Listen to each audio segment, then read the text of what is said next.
苏念被我连扇18掌的那个夜晚，窗外下着暴雨。说实话，打完之后我是有点后悔的，不是心疼他，是手疼。他那张脸骨头硬，我掌心都震麻了。客厅里水晶灯开得刺眼，他半边脸肿得老高，红印子一道叠一道，嘴角渗着血丝，整个人靠在沙发扶手上，愣是一声没吭。我以为他会哭会闹，会像以前一样红着眼眶问我为什么，但他没有，他只是抬手擦了擦嘴角，低头看了一眼指尖上的血，然后抬头看我。那个眼神我这辈子都忘不了，平静的像一潭死水，没有恨，没有怨，甚至没有一丝波澜，就好像在看一个跟他毫无关系的人。陆景琛，我们离婚吧。他说这话的时候声音很轻，轻到我差点以为是外面的雨声。我当时喝了点酒，脑子不太清醒，听见这话还觉得挺好笑。离婚？她一个从农村出来的女人，房子车子票子全是我给的，她拿什么跟我提离婚？我嗤了一声，没搭理她，转身上了楼。那是我最后一次看见她。第二天早上我醒来，别墅里安安静静的，苏念不在，她的衣柜空了一半，化妆台上那些瓶瓶罐罐也少了不少。床头柜上摆着一张银行卡，是我给她的副卡，下面压着一张纸条，只写了4个字：我走了。我当时坐在床边，看着那张卡发了会儿呆。这张副卡额度500万，她从嫁给我那天起就没刷过一次。逢年过节给她转钱，她也从来不花，问她就说没什么想买的。我一度觉得这女人挺没意思的，不花钱，不逛街，不买包，整天在家看书种花，跟个老太太似的。现在想想，她不是不花，是不想花我的。那天公司有个重要并购案要谈，我急着出门，把纸条随手扔进垃圾桶里，心想她闹2天就回来了。以前也不是没闹过，她每次都自己回来，回来之后该做饭做饭，该收拾收拾，好像什么事都没发生过。可我没想到这一次她是来真的。3天后，我接到了银行的电话，说我名下的房产出现了异常交易。我当时正跟几个副总开项目推进会，接到电话的时候还以为是什么诈骗电话，差点挂了。直到对方报出了具体的房产信息和交易金额，我才意识到事情不对。我名下一共有6套房产，3套是婚前买的，另外3套是婚后以夫妻共同财产购入的。按照当初签的协议，婚后购置的3套中有2套登记在苏念名下，作为婚内财产公证的一部分。这件事是我爸生前安排的，他觉得苏念嫁进来不容易，得给他点保障。我当时嫌麻烦，但拗不过老爷子，就签了。现在苏念名下的2套别墅已经在1个星期前完成了产权交易，买家是2家不同的投资公司，交易价格远低于市场价，几乎是半买半送。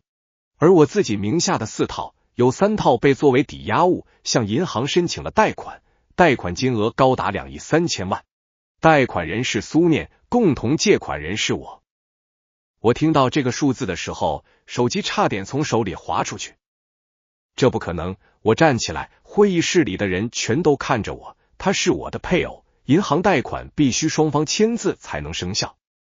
陆先生，您妻子持有您的授权委托书，上面有您的亲笔签名和私章。银行的工作人员语气很平静，我们已经核验过了，委托书是真实有效的。我脑子里嗡的一声，亲笔签名和私章，我确实给过苏念一份授权委托书，那是半年前的事了。当时有一个项目需要夫妻双方的资产证明，我嫌麻烦，就签了一份空白委托书交给他去处理。后来项目黄了，这件事我也忘了，那份委托书也没要回来。半年前，他半年前就开始准备了。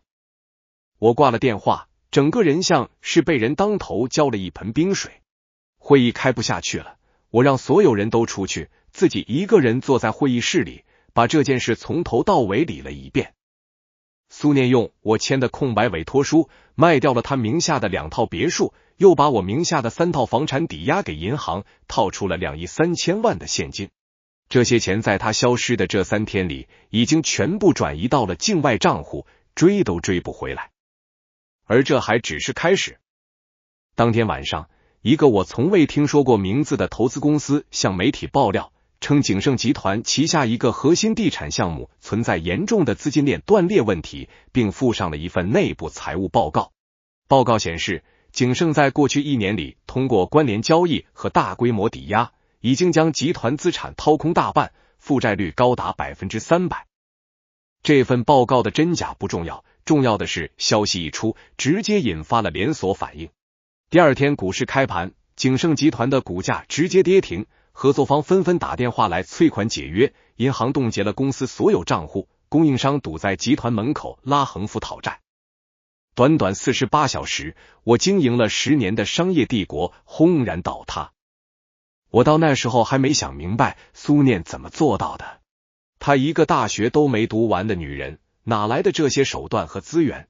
她背后一定有人，而且这个人的能量不小。但真正让我崩溃的是第3天发生的事。那天下午，法院的人来了，他们封了公司总部，封了我在市中心的大平层，封了我名下的所有资产。我站在公司楼下，看着封条贴在玻璃门上，围观的人举着手机拍视频，几个记者追着我问陆总您有什么想说的，我一个字都说不出来。手机响了，是我妈打来的。景琛，你赶紧回来，家里来了好多人，说你爸的房子被抵押了，要赶我们走。我妈的声音带着哭腔，你弟弟他们一家也在，这到底是怎么回事啊？我爸的老宅，那是我爸留给我妈养老的房子，我用了很多手段才保住的。苏念连这套房子也没放过。我开车往回赶的路上，脑子里反复回放那个雨夜的画面，他红肿的脸，平静的眼神，嘴角的血，还有那句轻飘飘的我们离婚吧。他等这一天等了多久？手机屏幕亮了，是一条来自陌生号码的短信，上面只有2句话：陆景琛，你爸当年怎么对我妈的，我现在怎么对你陆家？这只是开始。我把车停在路边，盯着这2句话看了很久，突然笑了，笑容可能是比哭还难看的那种。因为我突然想起来一件事，10年前我爸逼死过一个女人，那个女人姓苏，她有个女儿叫苏念。我娶的是我爸害死的女人的女儿。她嫁进陆家5年，给我做了5年饭，洗了5年衣服，忍了我5年的冷暴力和无数次耳光，就是为了今天。外面的雨越下越大了，跟那晚一模一样。我靠在驾驶座上，听着雨声砸在车顶的声音，忽然觉得脸上有点疼。不是真的疼，是那种想起什么之后从骨头缝里渗出来的寒意。手机又震了一下，还是那个号码。省高级人民法院，6个字，一个定位。我当时还不知道这条短信意味着什么，直到3个小时后，我站在省高院门口，看到苏念从一辆黑色奥迪里走下来。她穿着一身深蓝色的西装套裙，头发挽起来，脸上的伤已经完全看不出来了。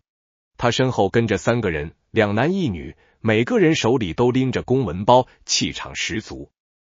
她看了我一眼，眼神跟那晚一模一样，平静冷淡，毫无波澜。陆景琛，你来了。他说这话的语气就好像在跟一个普通同事打招呼，走吧，里面已经安排好了。安排什么？我问。他没回答，只是从我身边走过去，高跟鞋踩在大理石地面上，声音清脆又笃定。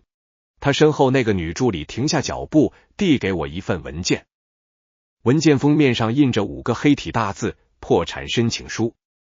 而申请人那一栏签着苏念的名字，我的名字写在被申请人那一栏。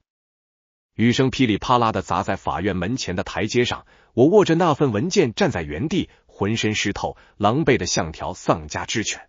苏念的背影消失在旋转门后面，我忽然意识到一件事，从他挨我那10个巴掌开始，到今晚的破产清算，每一步都在他的计算之内，分毫不差。他甚至算准了我什么时候会到。我咬咬牙推开了那扇门。法庭里的灯光惨白的晃眼，跟医院手术室似的。苏念已经坐在了申请人席位上，他的律师团队一字排开，笔记本电脑、文件袋、证据材料码得整整齐齐。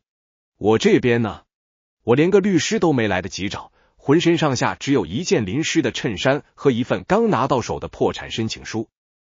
主审法官是个50来岁的中年男人，戴着金丝眼镜，面无表情地翻看着案卷。我认得他，姓郭，经济庭的老法官了。我爸当年托关系找过他办事，吃过一次饭。我心里燃起一丝希望，冲他微微点了点头。郭法官没看我，甚至连眼皮都没抬一下。开庭。他敲了一下法锤，声音不大，但在这个空旷的法庭里显得格外清晰。申请人苏念与被申请人陆景琛个人破产一案现在开庭。苏念的律师率先站起来，一个40多岁的男人，头发梳得一丝不苟，说起话来不紧不慢，但每个字都像刀子一样扎过来。他从苏念提供的婚内财产协议开始讲起，一条一条的拆解我的债务结构，把我过去3年所有的大额资金往来全部摊在桌面上。那些我自以为处理的天衣无缝的账目，在他的举证材料里清清楚楚，每一笔转账的时间、金额、去向，甚至附上了银行盖章的流水原件。我当时就明白了，这些材料不是一朝一夕能搜集到的。苏念在我身边待了5年，他把我的底细摸得比我自己还清楚。审判长，根据我方提交的证据，被申请人陆景琛目前总负债约为23亿7千万元，其中包括银行贷款、工程款、供应商欠款以及民间借贷。而被申请人名下可变现资产的公允价值不足3亿，已严重资不抵债。律师把一份资产负债表投到电子屏幕上，我方申请依法宣告被申请人个人破产，并对其剩余财产进行清算分配。23亿7千万，这个数字在法庭里回荡着，我甚至听到旁听席上有人倒吸了一口凉气。我猛地站起来，不可能！景盛集团上个月刚完成了 B 轮融资，账面上至少有8个亿的流动资金。陆先生，苏念的律师打断了我，语气里带着一种居高临下的从容。您说的8亿流动资金，在3天前已经被合作方以违约赔偿的名义划走了。这笔交易的担保方是您个人名下的资产，相关的担保协议上有您的签字和手印。他调出一份新的文件投到大屏幕上，我凑近了看，那确实是我的字迹，手印也是我的，但我不记得自己签过这份担保协议。3年前景盛集团最鼎盛的时候，我跟一家叫云鼎资本的投资公司签过一个合作框架协议，那份协议里加了一堆附件，我当时急着去参加一个酒局，翻都没翻就全签了。苏念亲手把那份协议递给我的。3年前，他站在那里，穿着淡蓝色的家居服，笑着对我说：“老公，这些文件需要你签一下，云鼎资本那边催着呢。”我当时正在打游戏，头都没回，让他把文件放在桌上，随手翻了最后一页签了字。我甚至还骂了他一句：“烦不烦？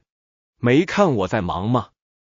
现在想起来，他把每一份需要我签字的文件都挑在了我最不耐烦、最心不在焉的时候递过来。那个时候我觉得他啰嗦、不懂事、没有眼力见，从来没有想过这个不懂事的女人正在用最笨拙也最聪明的方式，把绞索一根一根的套在我的脖子上。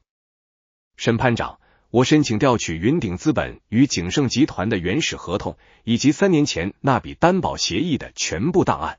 我勉强稳住声音，这是我最后的挣扎。郭法官终于抬头看了我一眼，那眼神让我心里凉了半截，不是同情，不是犹豫，而是一种公事公办的了断。他说，被申请人提出的调证申请，法庭会在庭后审查，但根据现有证据材料，申请人主张的债权债务关系事实清楚，证据充分，现就双方是否同意进行调解，听取双方意见。调解？23亿的债务，拿什么调解？苏念站了起来，他站起来的那一刻，整个法庭安静的能听见窗外雨水顺着落水管往下淌的声音。他不紧不慢地整理了一下袖口，然后抬头看向法官，声音平稳而清晰：审判长，我放弃调解。5年。他忽然转向我，声音不大，但每个字都砸在法庭的每一个角落里。陆景琛，我嫁给你5年，你知道这5年里你打过我多少次吗？我张了张嘴，说不出话。17次。他替我说了答案。第一次是结婚第3个月，你喝醉了酒，因为我给你煮的醒酒汤太烫，你一巴掌打在我脸上，我的左耳鸣了整整1个星期。第2次是结婚半年，你公司项目出了问题，回家看到我在阳台上浇花，你觉得我太闲了，不问青红皂白上来就是一耳光。他说话的语气始终是平的，没有哭，没有激动，像在念一份与己无关的报告。但那种平静底下压着的东西，让在场的每一个人都不敢大声喘气。第6次是过年的时候，你妈嫌我包的饺子馅太淡，你当着全家的面扇了我2巴掌，让我滚回厨房重做。你弟弟和弟媳坐在沙发上看着，没有一个人说话。第10次是你让我去陪一个领导喝酒，我不去，你说我不识抬举，把我从车里拽出来打。他说到这里的时候，从律师手里接过一个牛皮纸信封，从里面抽出一沓照片，一张一张的摆在桌面上。照片上的女人脸上青一块紫一块，眼角肿的只剩一条缝，嘴唇翻着血口子，脖子上还有清晰的指痕。那个女人是我老婆，是我打了5年的苏念。每一张照片下面都标着日期，有些日期我记得，有些我不记得了。不是因为我忘了，是因为这种事情太多了，多得我根本分不清哪次是哪次。最后一张照片是3天前，苏念指着最右边那张，照片里的他侧着脸，5道指印从颧骨一直延伸到下颌，耳根处淤着一大片紫红色的血痕。那天晚上你连打了我10个耳光，原因是什么来着？对，因为我没有给你放好洗澡水。他笑了一下，那个笑容淡淡的，但比他哭还让我难受。那10个巴掌打完之后，我就做了决定，5年的账该还了。旁听席上不知道是谁发出了一声极低的叹息。我站在那里，浑身的血像是被抽干了一样，从头冷到脚。我想说点什么，想说对不起，想说我不是故意的，想说我以后改，但那些话说出来连我自己都不信。5年了，他给过我太多次机会，而我每一次都选择了挥起巴掌。郭法官沉默了很久，最后合上了案卷。他没有当庭宣判，只是宣布休庭，择日再开庭。但我知道结果已经注定了。走出法庭的时候，雨还在下。苏念站在法院门廊下，助理给他撑着伞。他低头看着手机，侧脸的线条在廊灯的映照下显得格外干净利落。我犹豫了一下，还是走了过去。苏念，我叫他的名字，嗓子哑得不像话。他抬起头看着我，那双眼睛里没有恨，没有痛快，甚至连报复后的满足感都没有。他看我的样子，就像那天晚上我打完他之后，他抬头看我的样子，平静的像一潭死水。你妈的事，我很抱歉。我说这句话说出口的瞬间，我看到他眼底有什么东西动了一下，但也只是一瞬间的事，下一秒他就恢复了那副波澜不惊的表情。抱歉。他把这2个字重复了一遍，像是在品尝什么难以下咽的东西。陆景琛，10年前你爸用一份假合同骗我妈签了连带担保，把你家公司所有的烂账全转嫁到他头上。他被逼到跳楼的时候，你爸在酒桌上跟人吹嘘说搞死一个农村妇女算什么，又不是没赔钱。你妈打电话骂了他整整3天3夜，说他不知好歹，贪得无厌，死了活该。雨声很大，但他的声音穿透雨声，一字一句都清清楚楚。你现在跟我说抱歉，你爸死得早，没来得及还的债，你们陆家上上下下老老少少每一个人都欠着。你妈，你弟弟，你弟媳，当然也包括你。他往前迈了一步，离我很近，近到我能闻到他身上淡淡的香水味，跟5年前婚礼上他身上的味道一模一样，只是那时候他低着头红着脸，而现在他抬着头，目光如刀。你打我的那些巴掌，每一记我都记着，疼当然疼，但比起我妈从7楼跳下来摔在水泥地上的疼，你那些巴掌连个屁都不算。他停顿了一下，嘴角微微弯起一个弧度。陆景琛，你以为我在乎你打我吗？我在乎的是你陆家每一个人都觉得打我是天经地义的事，就像当年你爸觉得逼死我妈也是天经地义的事。他退后一步，站回伞下。不过没关系，账我已经算清楚了，你欠我的，你妈欠的，你弟弟欠的，你们陆家每一个人欠的，我连本带利全拿回来了。他说完这句话，转身就走，高跟鞋踩在湿漉漉的水泥地上，溅起细小的水花。助理撑着伞，紧紧跟在他身后，那几个律师鱼贯而出，簇拥着他上了一辆黑色的商务车。车门关上的瞬间，我看到他低下头，用手背飞快地擦了一下眼角。那个动作只持续了1秒钟，车门就隔绝了一切。我站在原地，雨水灌进衣领里，冰凉刺骨。手机响了，我妈的电话，第4遍了。我接起来，还没说话就听到那边一片嘈杂，我妈尖锐的哭喊声混着婴儿的啼哭和弟媳的尖叫声，还有男人粗声大气的呵斥。陆景琛，你死到哪里去了？法院来了好多人，把你爸的房子封了，家具全搬出来了，堆在雨里。你弟弟他们一家3口的东西也全被扔出来了，我们全家现在站在雨里淋着，你到底管不管了？我闭了闭眼睛。妈，我说你们找个酒店先住下，我这边。酒店？你让我住酒店？我妈的声音几乎要刺穿耳膜，你知不知道现在亲戚朋友们全在看我们陆家的笑话？我活了60多岁，从没受过这种屈辱。你那个老婆呢？叫苏念的那个贱人呢？她跑哪儿去了？这事是不是她搞的鬼？我当初就说不能娶这种女人进门，你偏不听你爸的。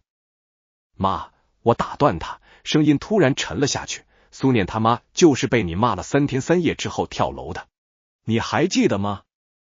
电话那头忽然安静了，安静的只剩哗哗的雨声。过了大概10秒钟，我妈的声音重新响起来，但已经没有了刚才的歇斯底里，取而代之的是一种我从未在她身上听到过的东西，心虚。你提这个干什么？都过去10年了，他妈自己要跳楼，关我们什么事？你爸当年赔了他家20万，20万，在那个年头够他们吃一辈子了。20万，苏念他妈的一条命，在我妈嘴里就值20万，而且他到现在都不觉得自己有错。我没有再说话，直接挂了电话。抬头的时候，苏念的车已经开走了。法院门口的停车场上只剩几盏路灯在雨里亮着，橘黄色的光晕被雨幕撕得支离破碎。我站在台阶上，忽然觉得自己这30年的人生就像一场笑话，以为自己是天之骄子，以为陆家是铜墙铁壁，以为钱和权能摆平一切，到头来被一个我从未正眼瞧过的女人在5天之内拆得片甲不留。手机又震了，这次是公司财务总监发来的消息，只有短短1行字：陆总，银行已经启动强制清算程序，明天早上9点，清算组进驻总部。我把手机揣回兜里，走下台阶，走进雨里。雨下得很大，跟那晚一模一样。而这一次，没有人会在家里给我放好洗澡水了。清算组进驻的消息像一颗深水炸弹，把陆家最后一点体面炸得粉碎。第二天一早，我赶在清算组之前到了公司总部。说是总部，其实就是城东科技园里一栋6层的小楼，玻璃幕墙，黑色大理石前台，墙上挂着景盛集团4个镀金大字。5年前我亲手把这块牌子挂上去的时候，意气风发，觉得整个城市都是我的。现在再看那4个字，金漆还在，但底下的裂缝已经藏不住了。前台没人，准确的说，整个1楼大厅都是空的。地上散落着碎纸和踩扁的纸杯，会客区的沙发被推得东倒西歪，茶水间的饮水机桶歪在一边，水流了一地。昨天供应商来堵门讨债的时候，把能砸的都砸了。我绕过一地狼藉，走向电梯。电梯门上贴着一张打印纸，白纸黑字写着电梯因欠费已停运。我把纸撕下来，揉成一团，推开消防通道的门，一层一层往上爬。2楼是财务部，铁门紧锁。3楼是项目部，门开着，几台电脑主机被拆走了硬盘，裸露的线缆乱七八糟的挂在桌沿上。4楼是我的办公室，门虚掩着，里面有人。我推开门，看到一个穿着保洁服的大姐正蹲在地上，把我的奖杯和证书往一个蛇皮袋里塞。你干什么？我的声音可能有点大，那大姐吓得一哆嗦，蛇皮袋倒在地上，里面滚出来一堆东西，全是我的私人物品，相框、钢笔、名片夹，还有我爸留下的一块老怀表。我以为是没人要的东西，大姐慌慌张张的站起来，扯下橡胶手套，低着头往外溜。我没拦她，她说的没错，这些东西确实没人要了。办公室里的一切都还维持着我3天前离开时的样子。桌上的咖啡杯里长了一层灰绿色的霉菌，旁边的文件堆积如山，最上面那份就是我跟云顶资本签的担保协议。我拿起来翻了翻，看到了自己的签名，歪歪扭扭的，一看就是随手划拉的。那时候苏念站在旁边，把笔递给我的时候，手指不经意的碰到了我的手腕。他当时说了句什么来着？老公，这份文件很重要，你要不要仔细看看？我是怎么回答的？看什么看？你烦不烦？滚一边去！我闭上眼睛，把那份协议放回桌上。窗外的阳光照进来，照在桌角的相框上。相框里是我跟苏念的结婚照，她穿着白色婚纱，我穿着黑色西装，她笑得腼腆而小心，像是偷了别人的糖果，怕被发现一样。我站在她旁边，面无表情，视线甚至没有对准镜头。这张照片是她调的，挂在她梳妆台旁边，挂了5年。我从来没仔细看过。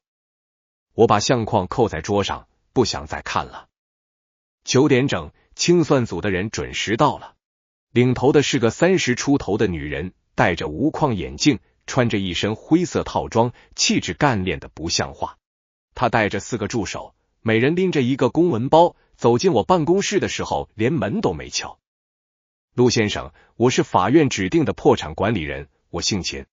他把工作证在我面前晃了一下，然后从公文包里抽出一沓文件放在桌上，这是法院的裁定书和清算授权文件，从现在开始，景盛集团及其关联方的所有资产、账目、合同、印章全部由清算组接管，请您配合。我看着那份裁定书，上面盖着法院的红章。昨天的庭审结果今天一早就下来了，速度快得令人窒息。我需要联系我的律师。我说，当然可以，这是您的权利。秦管理人面无表情，但在律师到场之前，请您先交出公司的公章、财务章和法人章，以及所有银行优盾。我站在办公桌前，手按在抽屉把手上，按了很久。抽屉里放着景盛集团的全部印件，这些印件曾经调动过上亿的资金，签下过几十个地产项目，决定过上千名员工的去留。而现在，他们只是一堆待收缴的金属块。我拉开抽屉，把印件盒拿出来，放在桌上。秦管理人打开盒子，清点数量，核对印模，动作干脆利落，一看就是老手。少了一枚。他抬头看我，法人私章不在盒子里。法人私章，那是刻着我名字的一枚象牙小章，我爸留给我的。3年前苏念找我借这枚章，说要办什么手续，后来一直没还我。我催过他2次，他说放在家里保险柜里了，我就没再管。现在想来，他根本没还，也根本没打算还。找不到了，我说可能在家里的保险柜里。家里这个词说出口的瞬间，我突然想起来，我已经没有家了。市中心那套大平层昨天下午被封了，我妈住的老宅昨晚也被清空了，其他几套房子全被苏念卖了或抵押了。秦管理人看了我一眼，什么都没说，只是在本子上记了一笔。接下来的3个小时，清算组的人把我办公室里所有的文件柜、电脑、抽屉翻了个底朝天。他们搬走了12箱财务凭证、8台电脑主机、3本厚厚的合同档案。每一份文件被装进纸箱的时候，都像是从我身上割下一块肉。到了中午，秦管理人把一份资产清单放在我面前，让我签字确认。我扫了一眼清单上的数字，手指忍不住发抖。景盛集团目前的可变现资产，扣除银行贷款、工程款、供应商欠款和员工工资之后，净资产为负，不是零，是负的。负数后面跟着一长串零，看得我眼睛发花。这份清单不完整，我放下笔。城西那块地皮，当时的拿地成本是 4.2 亿，现在市场估值至少6亿以上。陆先生，秦管理人打断我，语气平淡的像在播报天气预报。城西那块地皮在去年10月份已经完成了产权变更，现在的持有人是一家叫盛源地产的公司。变更手续上有您的法人章和亲笔签名。去年10月，我猛地想起来，去年10月苏念拿了一堆文件让我签，说是公司常规年审的材料。我连看都没看，花了不到5分钟就把所有文件签完了。签完之后，他还问了我一句，你要不要再检查一遍？我当时正急着出门打高尔夫，甩了句你他妈烦死了就走了。秦管理人从文件堆里抽出那份产权变更协议，翻到最后一页，指着签名栏让我看。那上面确实是我的签名，旁边盖着那枚丢失的法人私章。我盯着那个签名看了很久，忽然笑了，是那种从嗓子眼里挤出来的干涩又无力的笑。苏念啊苏念，你到底在我身边安插了多少颗钉子？每一步都走得天衣无缝，每一个坑都挖得恰到好处。我拿起笔在资产清单上签了字。签字的时候手抖了一下，最后一笔歪了出去，像一个没站稳的人。秦管理人收起文件，站起身，走到门口的时候，他忽然停下脚步，回头看了我一眼。那个眼神不再是公事公办的冷漠，带着一点说不清道不明的东西，像是同情，又像是嫌弃。陆先生，我经手过上百起破产案子，见过各种原因倾家荡产的人。他顿了顿，有人因为赌博，有人因为投资失败，有人因为遇人不淑。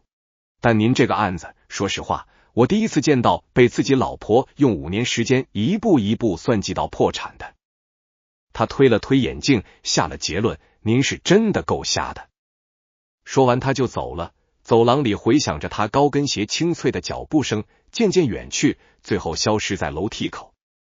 我坐在空荡荡的办公室里，身边是敞开的文件柜、翻倒的纸箱和满地的碎纸片。阳光从落地窗照进来，在地板上投出一块明亮的光斑。那光照在扣倒的相框上，玻璃反射出一小片刺眼的白光。我把相框翻过来，看着照片里苏念的脸。5年前的他跟现在的他，五官轮廓没什么变化，但气质完全是两个人。照片里的他眼神怯怯的，像一个被抓到台上的小孩，浑身上下写满了不安。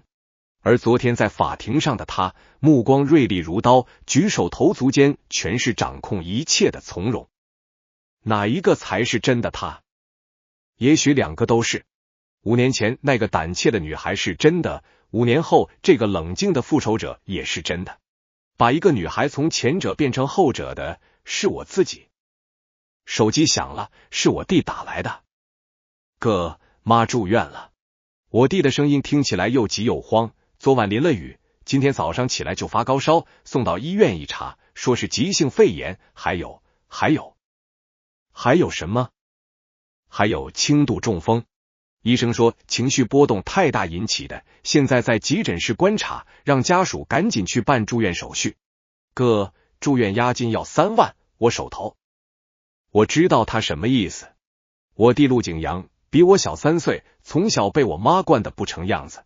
大学没毕业就辍学了，说是要创业，前后从我手里拿了不下800万，全赔光了。后来结了婚生了孩子，一家3口全靠我养着。现在让他拿3万块出来，他都拿不出来。我转给你。我说完就挂了电话，打开手机银行，然后愣住了。所有账户都被冻结了，储蓄卡、信用卡、支付宝、微信钱包全部显示该账户已被依法冻结。我翻了翻钱包，里面只有200多块现金和几张没用的会员卡。我坐在办公椅上，盯着手机屏幕上那个红色的冻结提示，一动不动地坐了10分钟。最后我给我弟发了条消息，账户被冻结了，你先想办法垫一下，我尽快。消息发出去，石沉大海。我弟没回复，大概是在那边骂我。我把手机揣进兜里，站起身，最后看了一眼这间办公室，墙上还挂着我的 MBA 学位证书，书架上还有我从来不看的管理学著作，茶几上摆着一套紫砂茶具，是我花8万块买的，用了不到3次。这些东西现在全都不属于我了。走出景盛集团的大门时，我没有回头。门口的花坛边上坐着几个还没走的供应商，看到我出来，立刻围了上来。我没有跑，也没有躲，就那么站在台阶上，任由他们推搡、咒骂，往我身上吐口水。一个50多岁的男人揪着我的领子，眼睛通红，说景盛欠他的专款130万，那是他全部的家当，现在老婆要离婚，孩子下学期的学费都交不起了。我看着他，不知道该说什么。对不起太轻了，承诺还钱太空了。我最后只是掰开他的手，说了句我会想办法，然后在一片骂声中拦了一辆出租车。司机问我去哪儿，我报了医院的地址。车窗外，城市的街景飞速后退。那些我曾经趾高气扬地走过的街道，那些我曾经一掷千金的餐厅和商场，此刻看起来陌生又遥远。手机震了一下，是新闻推送，本地财经号发了篇文章，标题是景盛集团破产内幕，总裁妻子暗箱操作，5年隐忍一招致命。我点进去，文章把整个事件的来龙去脉梳理得七七八八，比我这个当事人知道的还详细。评论区已经炸了，点赞最高的几条评论飘在最上面。打老婆的男人活该，大快人心。这才是真正的爽文女主，隐忍5年把渣男一家整破产，姐姐太飒了。据说陆家老宅都被法院封了，一家老小被赶出来淋雨，这叫现世报。我退出文章，锁了屏幕，靠在座椅上闭起眼睛。司机从后视镜里瞥了我一眼，大概认出了我是谁，一路上没再说话。到医院的时候，我在住院部1楼的大厅里看到了我弟陆景阳，他坐在塑料排椅上，旁边是他老婆周敏，怀里抱着孩子。2个人脸色都不好看，尤其是周敏，看到我走过来，疼的一下站起来，把孩子往我弟怀里一塞，指着我的鼻子就开骂。陆景琛，你还有脸来？你们陆家把我们一家害成什么样了，你知道吗？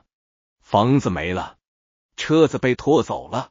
我嫁到你们陆家的时候，你们怎么说的？说什么你哥是大老板，吃穿不愁。现在呢，连孩子奶粉钱都没有了。他的声音又尖又响，整个大厅的人都朝这边看。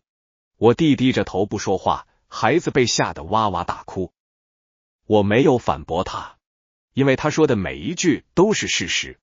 当初他嫁进来的时候，确实是冲着陆家的钱来的。我弟没本事，全家人都在啃我，这件事我一直知道，但我从来没当回事，因为我觉得我有的是钱，养几个闲人无所谓。现在我没有钱了，这些问题就像被掀开石头的虫子，全部暴露在阳光下。妈在哪个病房？我问。6楼，神经内科603。我弟闷声说了一句，然后抬起头看我，眼神里带着一股怨气。哥，你能不能想办法弄点钱？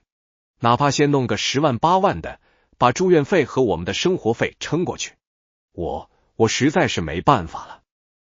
10万8万，放在以前还不够我买一件大衣，但现在我连200块都掏不出来。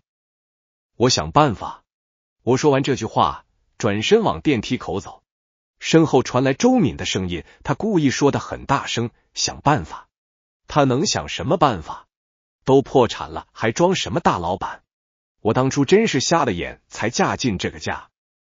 电梯门关上，把那些声音隔绝在外面。6楼的走廊里弥漫着消毒水的气味。我推开603病房的门，看到我妈躺在靠窗的病床上，脸色蜡黄，嘴唇发白，右手微微蜷着，指尖不受控制的颤抖。她看到我进来，眼睛亮了一下，随即又暗了下去。景琛，她叫我名字的时候，嘴角有点歪，说话不太利索。我在床边坐下来，床头柜上放着一个塑料碗，里面是没喝完的白粥，已经凉了。旁边没有水果篮，没有鲜花，没有任何探病的礼物。以前我妈住院的时候，病房里堆满了各种补品和花篮，全是那些想巴结景盛集团的人送的。妈，你感觉怎么样？头昏，他费力地抬起左手，指了指自己的脑袋。医生说脑血管有点问题，要住院观察。景琛，这病房怎么是双人间？我以前住院都是单间的，隔壁那个老太太打呼噜，我一晚上没睡着。到这个时候了，他还在纠结病房是不是单间。妈，现在条件不比以前了，先凑合着住。我耐着性子说。什么叫不比以前了？我妈的情绪一下子激动起来，右手抖得更厉害了。还不是你那个老婆害的。我早就说过，那个女人不是好东西。你看她进门第一天我就看出来了，闷声不响的，心里全是坏水。你爸要是还在，怎么可能让她这么欺负我们陆家？他越说越激动，声音越来越大。隔壁床的老太太翻了个身，不满地嘟囔了一句什么。护士推门进来，瞪了我一眼，说病人需要安静，让我控制一下家属的情绪。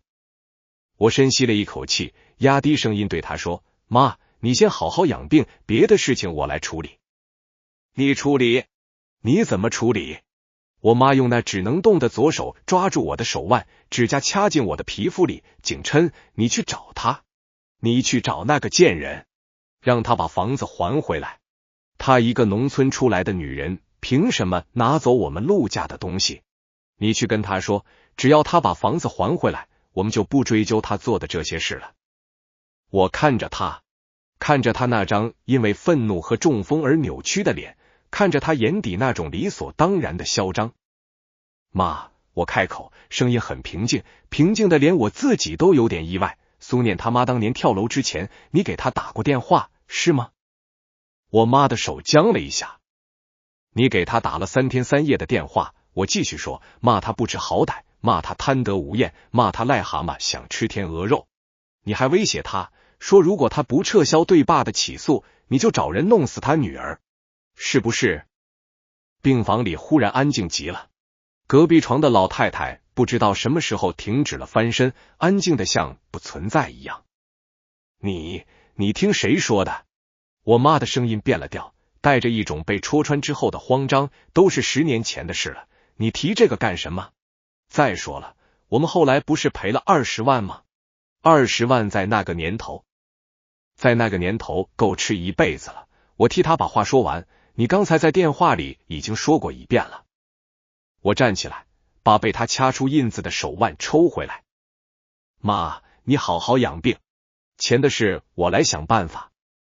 我转身往外走，走到门口的时候，我妈突然叫住我，景琛，你是不是在怪我？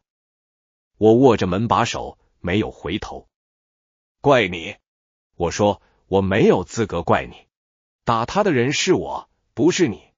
让我签那些文件的人是我，不是你。把你儿子养废了，让他只会啃老的人也是我。说到底，陆家今天的一切都是自找的。我拉开门，走出了病房。走廊尽头的窗户开着，外面还在下雨。今年的雨季好像特别长，下得没完没了。我走到窗边，靠在墙上，掏出手机翻通讯录。通讯录里有几百个联系人，什么张总、李总、王董、赵局，以前隔3差5就约我吃饭喝酒打高尔夫。我挨个打过去，要么直接挂断，要么响2声变成盲线，要么接了之后说陆总啊，我这边有点事，改天聊，然后挂掉。改天？哪还有改天？打到第37个的时候，终于有个人没有挂我电话。是我大学同学，叫郑北，上学的时候住我对面宿舍，关系不算特别好，但也没闹过矛盾。毕业后他自己创业做餐饮，开了几家连锁火锅店，做得还行。我帮他找过店面，他欠我一个人情。景琛，你的事我听说了。郑北的声音听起来有点复杂，你现在还好吧？不太好，我实话实说，我妈住院了，我身上1分钱都没有，能借我点吗？电话那头沉默了几秒钟。要多少？5万，够我妈住院就行。又沉默了几秒，然后他说，卡号发我。10分钟后，郑北赚了5万块到我弟的支付宝上，我的账户全被冻结了，只能转给我弟。我弟收到钱之后给我发了一条消息，就2个字，收到。没有谢谢，没有问钱从哪来的，甚至连个标点符号都懒得加。我把手机放回兜里，望着窗外被雨水模糊的城市轮廓。远处有一栋玻璃幕墙的大楼，楼顶的霓虹招牌在雨雾中闪着红光，那是我亲手建起来的第一个商业综合体，叫景盛广场。3年前开业那天，是领导来剪彩，苏念站在人群里，穿着一件洗得发白的旧风衣，远远地看着我。我当时觉得他穿得太寒酸丢人，让助理把他带到了角落里。他现在在哪里？在做什么？手机突然震了，是一条陌生号码发来的短信。我点开一看，只有一张照片。照片拍的是一间办公室，落地窗外是江景，夕阳正从江面上落下去。一只白皙的手端着一杯咖啡，搁在窗台上，手腕上戴着一只银色的细链手表。照片的右下角，隐约能看到玻璃上倒映出一张女人的脸，苏念。照片下面附着一行字，陆景琛，你后悔吗？我盯着这条短信看了很久，久到手机屏幕自动按下去，又被我按亮。我把那个号码存进了通讯录，备注名打了一个苏字，然后又删掉，重新打了一个字。我没有回复他，因为我不知道该怎么回。后悔吗？我当然后悔，但我后悔的到底是什么？是后悔被他算计了，还是后悔这5年里从来没有把他当过人看？还是后悔自己生在陆家，长在陆家，从小到大都被灌输钱能解决一切的观念，到最后被钱反噬的骨头都不剩？这些念头在我脑子里搅成一团乱麻，理不清楚。我唯一能确定的是，站在6楼病房窗前看雨的这一刻，是我30年人生里最清醒的一刻。转身准备离开的时候，走廊那头忽然传来一阵骚动，几个穿着黑色西装的男人正从电梯口走过来，步子很快，皮鞋踩在地砖上，发出整齐划一的声响。领头的那个人我认得，是苏念律师团队里那个头发梳得一丝不苟的家伙。他们直直地朝我走来。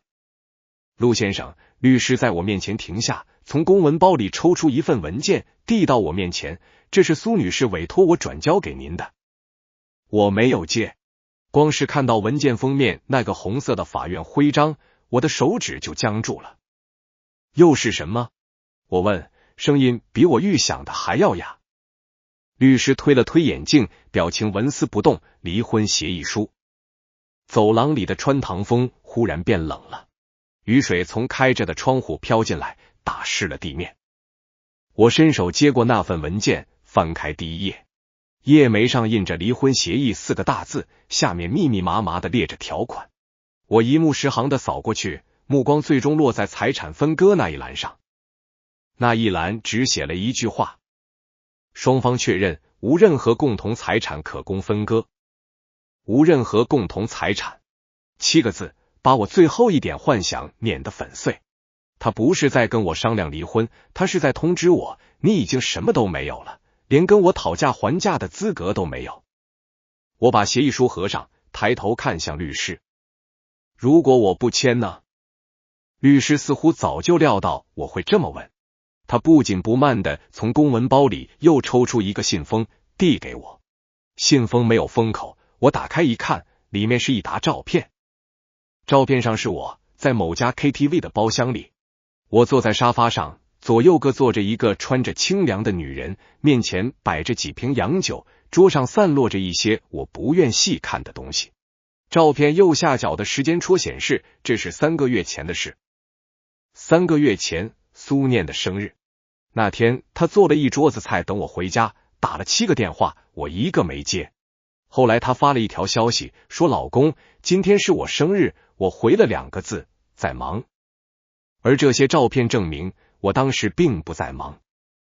苏女士说，如果您拒绝签字，这些照片将会作为婚姻过错证据提交法院。律师的语气依然是那种该死的公事公办，届时不仅离婚程序会启动，您还需要承担相应的过错赔偿责任。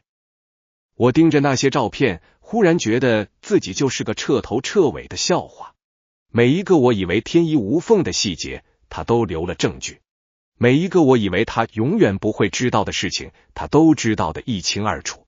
在我对他呼来喝去，动手动脚，在外花天酒地的时候，他安安静静地站在角落里，把我所有的罪证一笔一笔记下来，等着跟我算总账的那一天。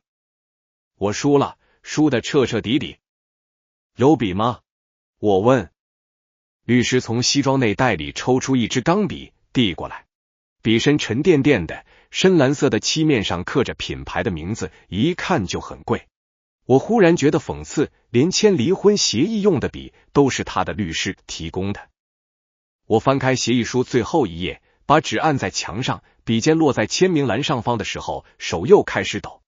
不是气的，也不是怕的，是一种说不清的感觉，好像这一笔落下去，我跟他之间最后那点联系就断了。5年的婚姻用一个签名画上句号，而这一切都是我亲手造成的。我写下了自己的名字，歪歪扭扭的3个字，像极了我这5年对他的态度，敷衍、潦草、漫不经心。签完之后，我把笔还给律师，连带着那份签了字的协议书和那沓照片。律师接过去，逐页检查了一遍，确认无误后才收进公文包。他冲我微微点了点头，说了一句感谢配合，转身就走。那几个黑西装也跟在他身后鱼贯而出，整个过程不超过3分钟。他们走了之后，走廊重新恢复了安静。我站在原地，靠着墙壁，忽然觉得2条腿软得撑不住身体。我慢慢的蹲下去，背靠着墙，低头看着自己的手。这双手签过上百亿的合同，也打过自己老婆17次。现在他们空空的搭在膝盖上，什么都握不住了。手机又震了，还是那个号码，那个被注明为债的联系人。这次他发来的不是照片，是一段语音。我犹豫了几秒钟，按下了播放键。苏念的声音从手机扬声器里传出来，背景很安静，应该是在某个房间里录的。陆景琛，离婚协议收到了吧？签完了就把事情办完，我在民政局预约了下周3的号，你准时到就行。他停顿了一下，我以为他说完了，但语音还没结束。还有一件事，你妈当年打给我妈的那几10通电话，我全部有录音。你妈在电话里说的每一句话，每一个字，我都留着。我不会公开这些录音，因为我不想变成跟你们一样的人。但我希望你妈知道，她当年骂出去的每一句脏话，造的每一个孽，都报应在她自己身上了。语音到这里又停了一下，我能听到她深深吸了一口气，然后缓缓吐出来的声音。陆景琛，其实我们本来可以不用走到这一步的。语音结束，我握着手机，蹲在医院走廊里，头顶的白炽灯发出细微的嗡嗡声。窗外的雨不知道什么时候停了，乌云裂开一道缝，阳光从缝隙里漏下来，照在对面的楼顶上，把积水的反光投到我这边的墙上。我反复回放他最后一句话，其实我们本来可以不用走到这一步的。是的，本来可以的。如果我没有打他，如果我没有把他的尊严踩在脚底下，如果我在他红着眼眶看我的时候哪怕说过一句软话，如果我在他生日那天接了他的电话，我们本来是可以不用走到这一步的。但人生没有如果。我站起来，把手机揣回兜里，最后看了一眼603病房的方向。我妈还躺在里面，我弟家还在大厅里等着，景盛集团已经不复存在，我名下的每一分钱都被冻结。而苏念正在某个我找不到的地方，喝着他的咖啡，看着他的江景，过着他终于不用再挨打的生活。我推开消防通道的门，一步一步走下楼梯，脚步声在狭窄的楼道里回响，像某种古老的倒计时。事情还没有结束，我妈的病需要钱，我弟家需要安置，郑北借我的5万块迟早要还。23亿的债务不会因为我签了离婚协议就消失，那些堵在门口的供应商不会因为我倾家荡产就放过我。